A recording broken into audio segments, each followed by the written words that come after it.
Alright, so the only thing we have left to do here is to be able to delete our to-dos. So this is going to be pretty easy. We're going to start in the HTML and we just need to add an event or an event handler to the delete button. So let's go ahead and say click. Okay, so when this is clicked, it's going to call delete to do, and we're going to just pass in to do. Save that. Let's go to our component TS file and we'll create the delete to do.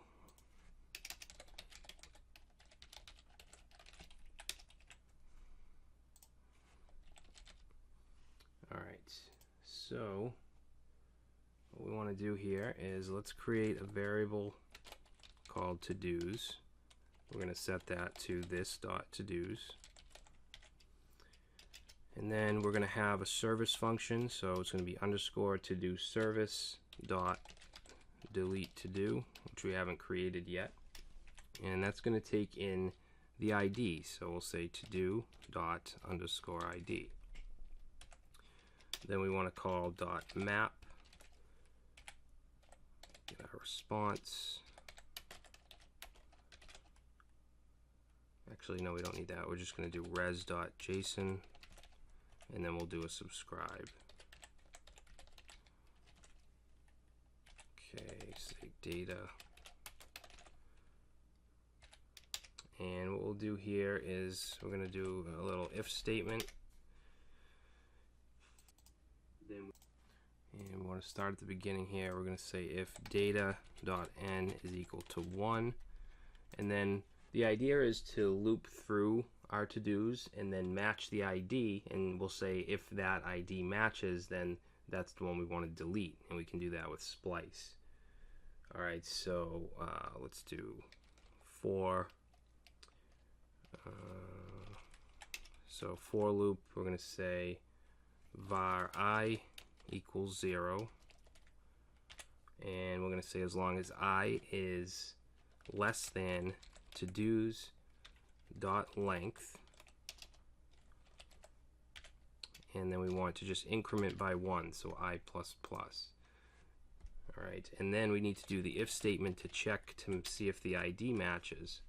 So if to-dos I, which stands for the current iteration, dot underscore ID is equal to do dot underscore ID, then we know that's the one we want to delete. So we can say to-dos dot splice, and then we'll pass in the current index, which will be I, and then we just want to delete 1 from that. Alright, now this is going to delete it locally, but this hasn't been created yet to actually delete it from the database through the service. So let's save this, and then we're going to go into our service and create delete to do there. And we're going to pass in the ID, and then simply say return this dot underscore http dot delete. Okay, it's going to be a delete request, and we want slash API slash v1 to do slash, and then just add the ID to the end here, and that should be it. Okay, so we'll save that. Let's go back and reload. Let's say go food shopping is done. We want to delete it. Reload, and it's still gone. Alright, so we now have a full CRUD application: create, read, update, and delete. We built a back end using Express and using MongoDB along with MongoJS, and the front end with Angular 2, and we're able to create, read, update, and delete to-dos. Alright, so hopefully you enjoyed this application, this project, and I'll see you in the next one.